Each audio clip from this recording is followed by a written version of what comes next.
Welcome back नाज़रीन। Doctor साहबा, आप इस पर क्या कहेंगी? इसराइल की जानिब से कहा गया कि वो जंग जारी रखेगा, और ये स्टेटमेंट तो तब आई थी जब मुज़ाकरात हो रहे थे। स्टिल कोई जो प्रेस ब्रीफिंग नहीं आई थी, और फिर सीज़ फायर को भी उन्होंने जो है उसको रिस्पेक्ट नहीं दी है, उसको फॉलो नहीं किया है, despite of American president statements कि I am not happy with Israel. देखिए, इज़राइल एज़ अ स्पॉइलर तो मेरा ख़्याल है कि हमें क्लियरली पता था कि वो ऐसा ही रिएक्ट करेगा, और हमने देखा कि ना सिर्फ ये बल्कि गज़ा की वॉर को कितना अरसा हो गया था, 4th ईयर में वी हैव एंटर्ड इट। तो उसमें भी कि सीज़ फायर जो 3 बार भी हुआ उसकी वायलेशन उसने की है, ह्यूमन राइट्स एट्रॉसिटी का वो पार्ट है। तो वो लेबनान में भी जो कर रहा है वो उसी का ही आगे फर्दर उसकी एस्केलेशन है, और उसमें वही तब तक करता रहेगा। मैं तो इसको आई मीन पर्सनली स्पीकिंग मैं इसको एज़ अ रिलीजियस वॉर उनके लेती हूँ, बिकॉज़ उनके जो प्रोफेसीज़ है ना वो उसको उन्होंने फुलफिल करना है। और मैंने पिछले स्पेशली जब से ये वॉर में एंटर हुए यानी इन 40 डेज़ में मैंने देखा कि सर्टेन स्पीचेज़ हैं नेतन्याहू की, जिसमें वो ये बात मेंशन भी करते हैं। जैसे वो मेंशन करते हैं कि एक ऐसी वो स्पीच कर रहे थे अभी रिसेंटली उनके रिलीजियस इवेंट के ऊपर इसी मंथ में ही, और वो उसमें बात कर रहे थे कि वो जो कर्सिस फ़ैरो के ऊपर आई थी जब वो इजराइलीज़ को रिलीज़ नहीं कर रहा था, तो वही ईरान पे भी आएंगी। तो वो रिलीजियस कॉनोटेशन यूज़ करना, फिर उसके बाद ऐसी टर्म्स यूज़ करना अपने बिब्लिकल रेफरेंसेस से, जिसमें इसमें एक देयर आर सवाल लॉट ऑफ पैदा इट। होता है, व्हाट डू यू थिंक कि क्या ये रिलीजियस प्रोफेसीज जो हैं टू ग्रेटिफाई योर ऑडियंस आवाम, चूंकि वहाँ पे एक कंजर्वेटिव या फिर ऑर्थोडॉक्स भी आप जिन्हें कह सकते हैं, बड़ा बिलीव करने वाले वहाँ पर रिलीजियस पीपल हैं, या फिर ये फिर उनका अपना भी एक होता है ना कि खुद भी इस हवाले से मजहबी रुझानात रखते हैं, या फिर वो वाकई मसीहा की आमद के लिए, जैसे वो इससे पहले भी स्टेटमेंट उनकी वायरल हुई थी, वो इंतज़ार में। आपकी क्या इस पे अंडरस्टैंडिंग है? मुझे ऐसा लगता है, और मैं बहुत दफ़ा इसका कंपैरिज़न करती हूँ इंडिया के साथ, कि आप अपनी ऑडियंस को, अपनी पब्लिक को इतना ज़्यादा ये रिलीजियस सेंटिमेंट सेल आउट करते हैं ना कि इवेंचुअली वो आपके पीछे चल पड़ते हैं। और आप अपने पॉलिटिकल सर्वाइवल के लिए भी, चाहे वो नेतन्याहू की हुकूमत है, चाहे वो इंडिया में मोदी की बीजेपी की हुकूमत है, दोनों अपने पॉलिटिकल रिलीजियस के साथ उसने इतना उनको वो कर दिया ना, मिक्सअप कर दिया था, क्योंकि उनको पता है कि उनके सर्वाइवल के लिए, और जो वो ह्यूमन राइट्स अट्रॉसिटीज़ वो करते हैं, चाहे वो कश्मीर में करें, चाहे वो गज़ा में करें, या मिडल ईस्ट में करें, लेबनान में कर दें, उसके लिए अगर उन्हें पब्लिक को रिलैक्स करना है, उनको अपने साथ लेकर चलना है, तो उसके लिए ज़रूरी है कि वो ऐसी रिलीजियस अंडरस्टैंडिंग से उनको ना साथ लगाए रखें। और पब्लिक समटाइम्स जो है ना, बल्कि मुझे तो लगता है कि पब्लिक जो है वो आंखें बंद करके चल भी पड़ती है कि शायद इसमें इसका मज़हब से कोई रिलेशन है, और फिर वो ग्लोरीफाई कर देते हैं उस लीडर को, महान बना लेते हैं उसे। और फिर ये इनके पॉलिटिकल सर्वाइवल के लिए बहुत ज़रूरी होता है। आप देखें कि कितने अरसे से इलेक्शन पेंडिंग है इसराइल के अंदर, और बहुत सारी वो शिकार हैं उसमें केसेस कितने सारे करप्शन के नेतन्याहू पे, लेकिन वो मुसलसल इस जंग में, पहले गजा की जंग, अब ये वाली, वो डाइवर्ट करें ना अपनी पब्लिक की जो अटेंशन उस तरफ, बजाय इसके कि उनका, बल्कि उनकी पॉलिटिकल पार्टी भी इन्वॉल्व है इस सारी करप्शन के अंदर। लेकिन वो पब्लिक को उन्होंने रिलीजियस एस्पेक्ट पे लगाया हुआ है ताकि पब्लिक का सारा ध्यान उस तरफ रहे। और यू नो दैट फिर होता पता है क्या है कि जब कुछ अरसा गुजरता है ना, तो फिर ये public they want more from you, more and more. ये बिल्कुल ऐसे है जैसे हिटलर ने ना, अब जब नाज़िफिकेशन उसने स्टार्ट की, तो वो बहुत बड़ी बड़ी स्पीचेस करता था, और पब्लिक उसकी बात सुनती थी, और बहुत अच्छा स्पीकर था, तो लोग रोते भी थे उसकी स्पीचेस सुन के ना। जर्मन्स खड़े थे और वो रोते थे। इवेंचुअली फिर जर्मन्स ने उसको ग्लोरीफाई किया, उसको कहा कि okay he is the man that is going to bring peace to us, और एंड रिस्पेक्ट एंड ऑनर। लेकिन एक वक्त ऐसा है कि they started asking for more. Okay, अब और क्या होगा, अब और क्या होगा, और फिर हिटलर के पास उनको देने के लिए कुछ नहीं था। और इवेंचुअली फिर हमने डाउनफॉल भी उसका देखा कि एक हद होती है ना। तो वही अभी तक ये फीड कर रहे हैं अपनी आवाम को, रिलीजियस वो जो कार्ड है ना उससे, वो भी प्ले करें, इंडिया में भी प्ले किया जा रहा है। लेकिन आखिर कब तक? अब देखें ना, अब जब इंडिया में भी आप देखें सेन वॉइसेस, और चाहे वो 2-3% है, लेकिन ऐसे इंटेलेक्चुअल वॉइसेस हैं जो क्रिटिसाइज कर रही हैं इनकी गवर्नमेंट की, स्पेशली अभी जो इनकी फॉरेन पॉलिसी का जो ठीक। हमने देखा कि किस तरह से बिल्कुल ही आइसोलेट हुए। तो ये चीज़ें सामने आएंगी, but it will take time.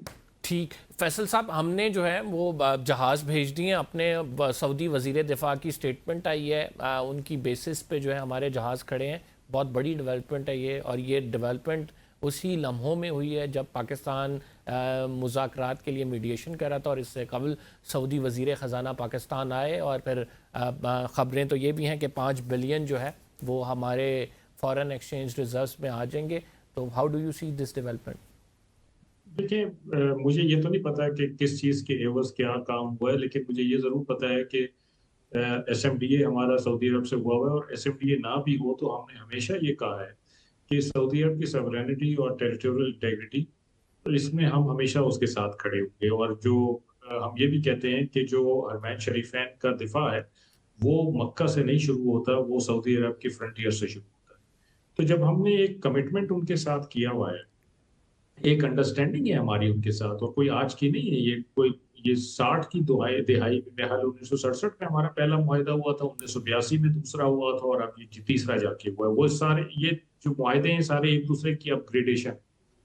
تو ہم اگر کنٹینیوسلی ان کے ساتھ ایک معاہدے میں ہیں، ایک انڈرسٹینڈنگ میں ہیں، عملداری میں ہیں، تو میرا خیال ہے کہ ہمارے تو پہلے بھی اس طرح کے ایک دوسرے کے ساتھ انٹریکشنز ہوتے رہے ہیں، ایکسچینجز ہوتی رہی ہیں.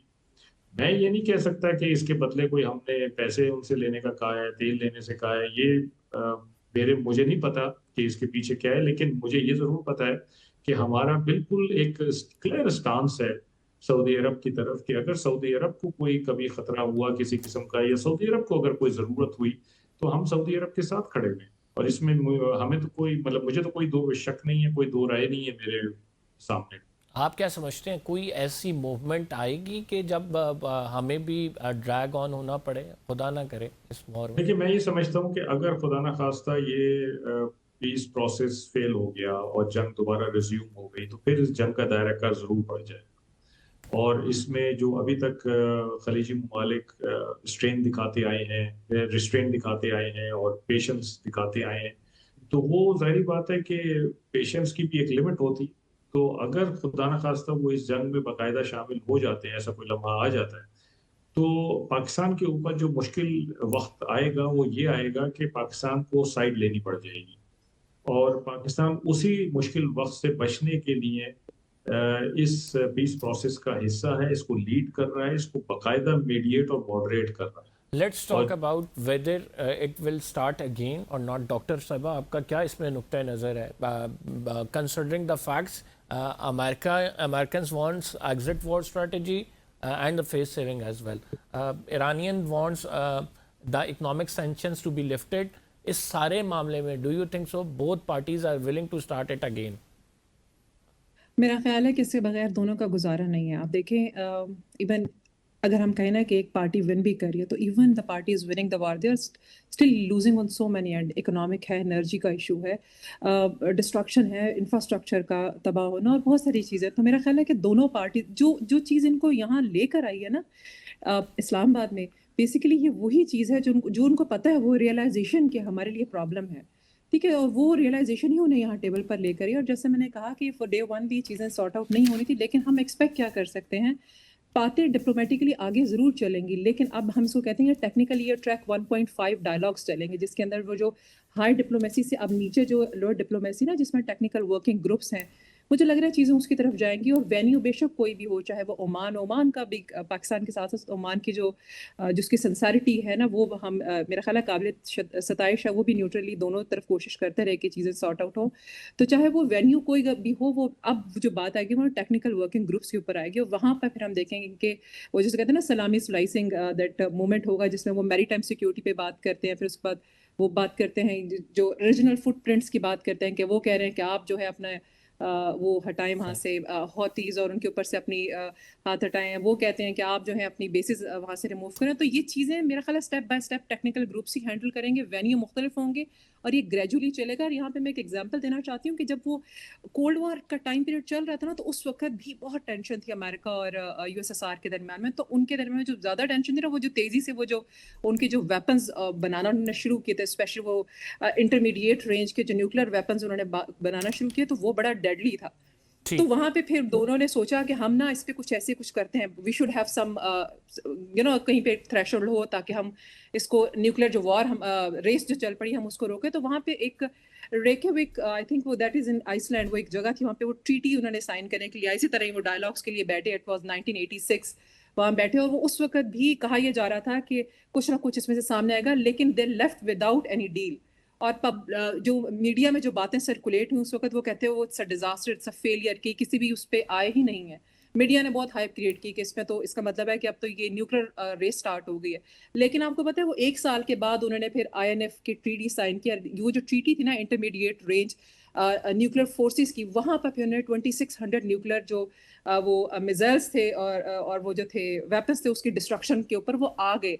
लेकिन वो डील साइन 1 साल के बाद हुई और फिर वो डिस्ट्रक्शन पे जब वो आए, वो बड़ी ह्यूज डिस्ट्रक्शन थी, उसको करते हुए 1991 तक वो जी। लेकर आए। तो जो इस तरह की बिगर डील्स होती है ना, it takes time. It takes time. अब बहुत शुक्रिया आप दोनों मोअज़्ज़ज़ मेहमान ग्रामी का। होता यही है नाज़रीन के तौर पर कोई मुआहदा नहीं हो जाता, ये एक प्रोसेस होता है। डिक्लेरेशन ज़रूर आ सकती है लेकिन मुआहदा होने में सालों भी लगते हैं, और फिर जब मुआहदे होते हैं और उनकी पासदारी भी बड़ी ज़रूरी होती है। JCPOA डील 2015 में हुई, 2018 में अमेरिका ने उस डील को ख़त्म कर दिया और यूनिलैटरली ख़त्म किया गया। तो मिसट्रस्ट बहुत है दोनों के दरमियान।